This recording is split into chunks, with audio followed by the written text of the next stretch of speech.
ನಮಸ್ಕಾರ. ನಾನು ಇವತ್ತು ಕರ್ನಾಟಕದಲ್ಲಿ ನಡೀತಿರ್ತಕ್ಕಂಥ ಒಂದು ವಿದ್ಯಮಾನದ ಬಗ್ಗೆ ಮಾತಾಡೋದಕ್ಕೆ ಬಂದಿದ್ದೀನಿ.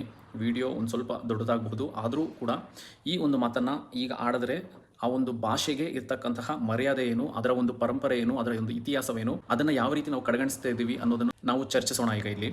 ಮೊದಲಿಗೆ ನಮ್ಮ ಕರ್ನಾಟಕದಲ್ಲಿ, ಅದರಲ್ಲೂ ಪ್ರತ್ಯೇಕವಾಗಿ ಬೆಂಗಳೂರಿನಲ್ಲಿ ಒಂದು ವಿಷಯ ಚರ್ಚೆಯಲ್ಲಿರ್ತಕ್ಕಂಥದ್ದು ಏನು ಅಂತ ಹೇಳಿದ್ರೆ, ಒಬ್ಬ ನಟರು ಕನ್ನಡದ ಬಗ್ಗೆ ಅವಹೇಳನಕಾರಿಯಾದ ಮಾತುಗಳನ್ನು ಆಡಿದ್ದಾರೆ.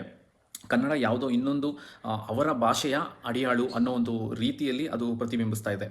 ಇದು ನಿಜವಾ, ಇದು ಸತ್ಯನಾ ಅನ್ನೋದನ್ನು ಬಹಳಷ್ಟು ಜನಗಳು ಇವತ್ತು ಚರ್ಚಾ ವಿಷಯವಾಗಿ ಎತ್ಕೊಂಡಿದ್ದಾರೆ.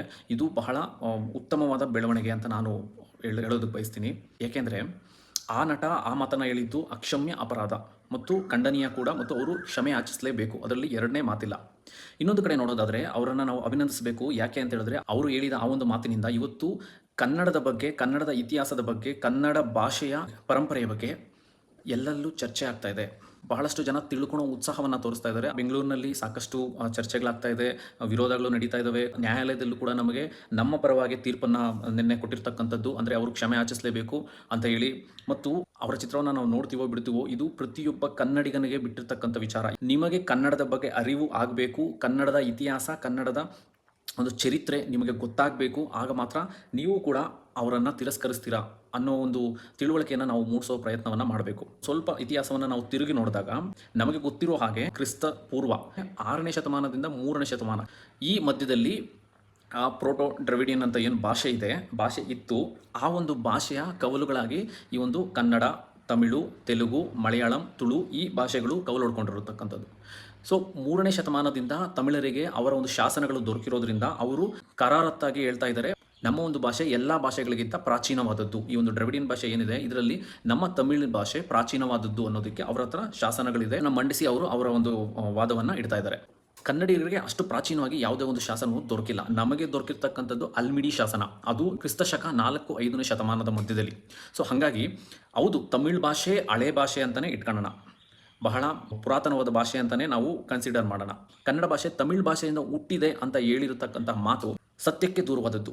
ಯಾಕೆ ಅಂತ ಹೇಳಿದ್ರೆ, ನಮಗೆ ಗೊತ್ತಿರೋ ಹಾಗೆ ಕ್ರಿಸ್ತ ಪೂರ್ವ 6ನೇ ಶತಮಾನದಲ್ಲಿ ಪ್ರೋಟೋ ಡ್ರವಿಡಿಯನ್ ಭಾಷೆ ಕವಲು ಹೊಡ್ಕೊಳುತ್ತೆ. ಅಲ್ಲಿಂದ ಬರ್ತಕ್ಕಂಥದ್ದು ತಮಿಳು, ಕನ್ನಡ. ಸೊ ಪ್ರೋಟೋ ಡ್ರವಿಡಿಯನ್ ಅಂತ ಒಂದು ತಾಯಿ ಭಾಷೆ ಇದ್ದರೆ, ಅಲ್ಲಿಂದ ಬಂದಿರತಕ್ಕಂಥ ಸಿಸ್ಟರ್ ಲ್ಯಾಂಗ್ವೇಜಸ್ ಈ ಒಂದು ತಮಿಳು, ಕನ್ನಡ. ಸೊ ತಮಿಳಿಗೆ ಶಾಸನಗಳು ದೊರಕಿರ್ಬೋದು ಪುರಾತನವಾಗಿ, ಕನ್ನಡಕ್ಕೆ ಸ್ವಲ್ಪ ನಿಧಾನವಾಗಿ ದೊರಕಿರ್ಬೋದು, ಆದರೆ ತಮಿಳಿಗೂ ಕನ್ನಡಗೂ ಯಾವುದೇ ರೀತಿಯಾದ ಒಂದು ಸಾಮ್ಯತೆ ಇಲ್ಲ.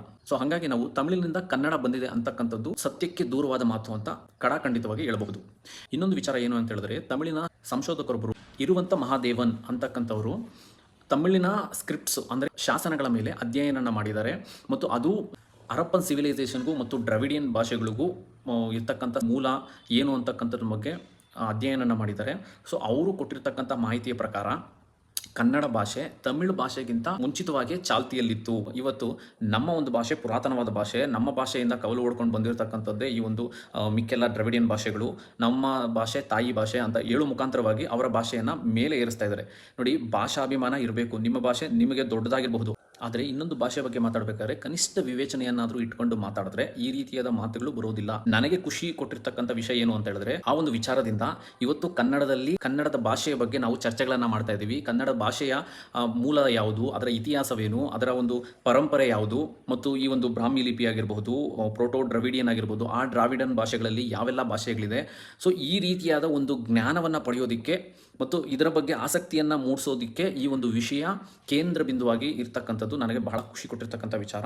ಸೊ ಹಾಗಾಗಿ ನಾನು ಹೇಳೋದೇನು ಅಂತ ಹೇಳಿದ್ರೆ, ಕ್ರಿಸ್ತಪೂರ್ವ 6ನೇ ಶತಮಾನದಿಂದ ಹಿಡಿದು 2025ನೇ ಇಸ್ವಿಯಲ್ಲಿ ಇವತ್ತು ನಾವಿದ್ದೀರಿ, ಅಂದರೆ 21ನೇ ಶತಮಾನ.